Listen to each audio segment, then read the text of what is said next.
All right, we're live. Bradley, how's it going, man? It's going great. How you doing, Sonny? I am doing well. Thank you for coming on the show. Once again, everyone, my name is Sunny. This is the Sunny Ray Show. Thanks to our sponsors, Raz Rocket. Today, I'm joined by Bradley. Bradley, you said you're calling in from California?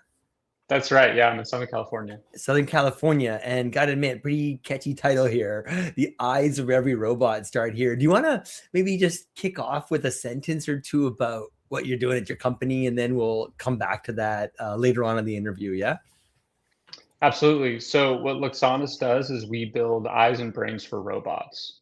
So essentially, you can think of what we're doing is we're bringing the real-time perception that humans have. We're bringing that capability to machines. So we allow machines like robots to be able to see and perceive the world and be able to, navigate it and uh, uh, navigate it and perform, various tasks in it successfully. That sounds fascinating. Yeah, I spent 8 years in robotics, so I can kind of put together, but I'm quite interested in double clicking on that. But I always feel like these interviews fall flat unless I know a little bit about the person behind the robot, if that makes sense. No, I'm kidding. But let's start with your backstory. You said you're from Toronto or from this Ontario area, or where did you grow up? So I actually grew up a few different places as a kid, California, Texas, and then I, ended up spending, going to like middle school, high school in the state of Washington near Seattle. And yeah, my time in Canada was in, I lived for a little bit in British Columbia and then a little bit in Ontario. So I've lived all over North America at this point. And yeah, I mean, kind of background for me that ties into Luxonis. I was always attracted to kind of hands-on engineering, we'll call it. And so in my undergrad, I studied mechanical engineering, and my favorite classes were all robotics classes.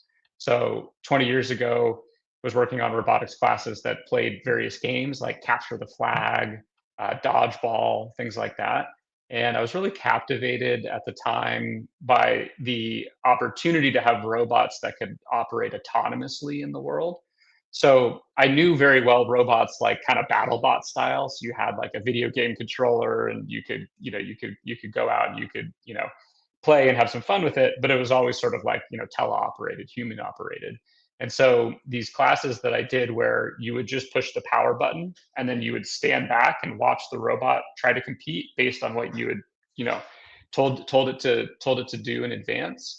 I thought that that was always really exciting. And so, fast forward 20 years later, and it's been pretty remarkable seeing all of the opportunities where autonomy in robotics has been able to increase opportunities for them. So that's a little bit of background about me that led me to being really excited about what Luxonis is building today. Super interesting. Yes, I was reading about your background, and you have one of the most unusual paths in terms of like for someone running a robotics AI company that I've ever seen. Right, so you're field engineering at Kiwit, is that how you pronounce it? Product leadership at Guardian, B2B pricing at Amazon. Take me back to the beginning. What were you into as a kid, and was there anything early on that hinted that you might be, building in the future something that gives machines sight? So there wasn't anything, you know, initially out the gate at university where I said like, oh, I want to go into robotics. Obviously, I started doing field engineering. I knew I wanted to be an engineer to start my career. And the first job out of school, Kiwit, like I absolutely hated it. I quit after a year and a half, and I was like, this is just not the job for me. I ended up joining an equipment manufacturer, and that really clicked for me. So we built safety products, these kind of mechanical safety products. I ended up working there for 9 years. I loved it. We ended up having being acquired in 2017, and so it was a really great journey to be able to grow up with the company and be able to like cut my teeth at a bunch of different disciplines. I knew I wanted to go into a technology startup, and I realized that I hadn't had enough software experience. So that's why I went to Amazon. And so at Amazon, I was able to spend a few years developing more software products. And that then finally gave me the confidence to go to a technology startup. Now, Luxonis, we do sell hardware, but we're really software enabled hardware. So of our team of 80 engineers, 60 of them are on the software side, and 20 of them are on the hardware side. So for me, it gave me the right background of that, the kind of the hardware and the manufacturing, but then also the software side of things as well. So just like any career, definitely very accidental and random. It only makes sense when you kind of look back and try to connect the dots. What was that Guardian, by the way, the one you exited? Yeah, that's right. That was yeah. So it's called Guardian Fall Protection, and yeah, so we were acquired in 2007, 2017. So while you were there, you went back and did your MBA. Is that correct? Yeah, that's right. Yeah, what At what the prompted that time, decision? so I always was maybe a weird kid. If you asked me when I was 12 years old, I would say I'm going to get an engineering undergrad and then get an MBA later. I don't know why I thought that that was the killer combination to do. When I was at Guardian, I had the opportunity to learn a lot about other facets of other than engineering. So I got to learn about finance and accounting and operations and marketing. But I felt that I actually needed to go back to school to be able to learn a lot more. And so, in particular, I was lacking some skills, in particular, like call it accounting, finance, economics, some operations as well. So I actually looked at leaving Guardian to do a full time program somewhere, and luckily was able to get convinced to stay working. So I did, an executive MBA program where, I worked a full, whatever, 50, 60 hour week and then did the EMBA in evenings and then on weekends. So it was an intense couple of years to do that, but it was a really great program. It was built around people that were working full time. And yeah, it was a great 2 years. I really enjoyed it. And then you made the jump to Amazon, working on like B2B pricing and product management. So that's a massive operation. What was kind of the biggest lesson you took from working inside, the Amazon machine, and how does that experience translate into what you're building today? Working at Amazon is unlike anything you would ever expect. You have coworkers that are some of the most brilliant and driven people that you'll ever run across in your life. And you're getting to be able to work on a variety of very big scaled projects. And you're getting to choose your own adventure. So like when I joined Amazon, I had a job I was kind of supposed to do, and I got really interested in something else, and then I just kind of started doing it. And luckily, I got sponsored for kind of that new type of role, and I kind of was able to create my own journey. So I really enjoyed the time that was there, that I spent there. It's definitely an organization that loves data, so loves making data driven decisions. And it's also an organization that it's really tough to launch a product there. You have a lot of products that get developed that don't see the light of day, and you have a lot of things where they're big experiments that might not work out. So what I appreciated about Amazon is that even at their scale, they were very willing to kill a big project. I mean, you see this time and time again, for different things that they try, and so I appreciate that the scale of their risk, I think, has has stayed in lockstep to kind of the scale as a company. And so that was something that I was really impressed by there. Interesting. You also mentioned that you co-founded, is it Luxinus with your college roommate? Yeah, Lexanis. Yeah. So Lexonis, it's right? Yeah, well, there's I was curious about like how you guys stayed in touch after 2 decades and what's the story behind that? yeah, absolutely. So I'll share. So Luxanis is it's Latin for light and sound. So lux and then sonic. So it's a dead language. There's no proper way to say it per se. So Brandon, who's the co-founder of Luxanis, he was my college roommate. So he was an electrical engineer, and we took all of the same robotics classes. And back in college, we, daydreamed over different startup ideas that we could do. We ended up going our separate ways. And then he co-founded Luxanis in 2019. And he did it with our other co-founders, Martine and Sean. And at the time, there probably wasn't a whole lot useful that I could do. I was advising the company, but we didn't have a product to be able to really sell initially. And so I ended up investing in Luxanis in 2021, and then I joined in early 2022. And so Brandon had a very clear vision for being able to take basically kind of dumb sensors and cameras and bring artificial intelligence to them. and the possibilities that being able to bring that real-time human perception to machines, it just like made my head explode with how exciting and how much big potential that it had. So yeah, I've been at Luxonis now for 4 years, and um, you know, was really grateful to be able to be reunited with Brandon to be able to do it.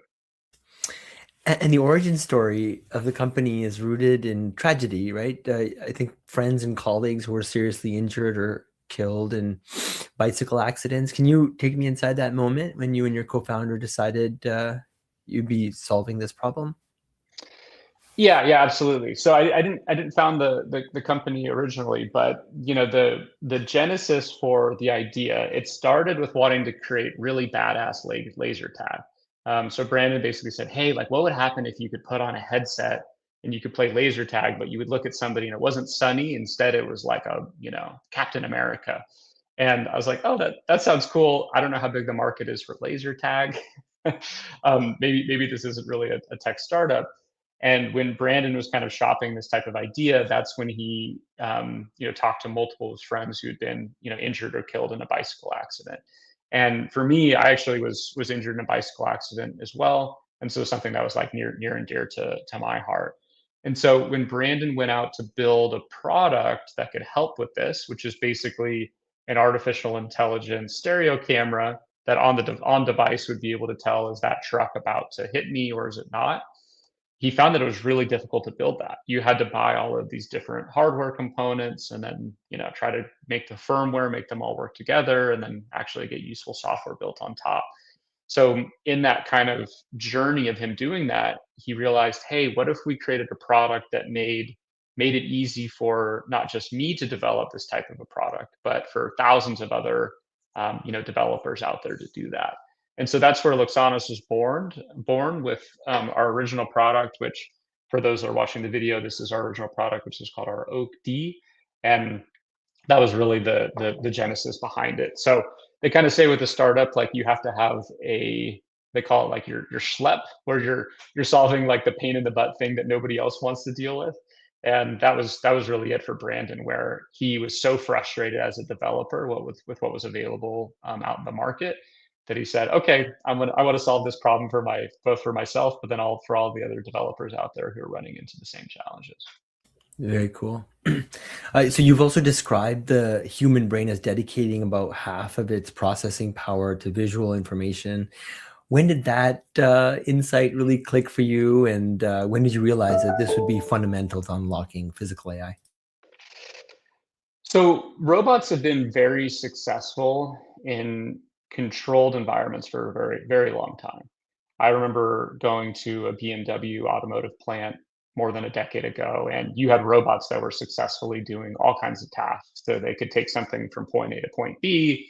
They could, when something's in point B, they would be able to say, rivet it, manipulate it, et cetera, et cetera. But that was in the kind of the physical world that's unchanged. And humans, we're operating in the physical world that's always changing. The we go for a walk or we go drive in a car. The scene is not exactly the same as it was the day before that we went on the exact same path. And humans are very successful at being able to do that. And remarkably, if you sort of think of the senses that you have, the one that's giving you the most input for your physical world is your eyes. And so they say that a human eyes have maybe about 500 megapixels. So probably about 10x the pixels that you'd have like in a smartphone. And we're able to process things at a very high frame rate. So if we were together in the same room, you could throw a baseball at me at 100 miles an hour, and from a short distance, and with a glove, I would be able to catch it. And it's pretty incredible that we're able to do that, right? And so our human brain, they kind of estimate that it is the visual cortex that basically consumes about half the power budget, which makes sense. So our thesis is really that what has held back robots from being able to be really successful in the physical world, and our thesis really is that it's the visual perception that's the hardest problem with it, and that if you can solve the visual perception problem, where you make it so that robots can basically see the way that humans can, then the potential for robots is limitless, right? because you have, if you look at our economy globally, $60 trillion, half of global GDP is humans doing physical work in the physical world. And so robots have the opportunity to be able to like up level and automate that over the coming decades. And we think that really nailing the vision piece is the most critical one.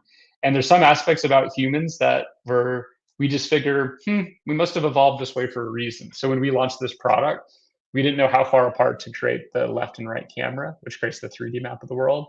So we just decided to just do it at the width of our eyes because we were like, yeah, for some reason we evolved that way.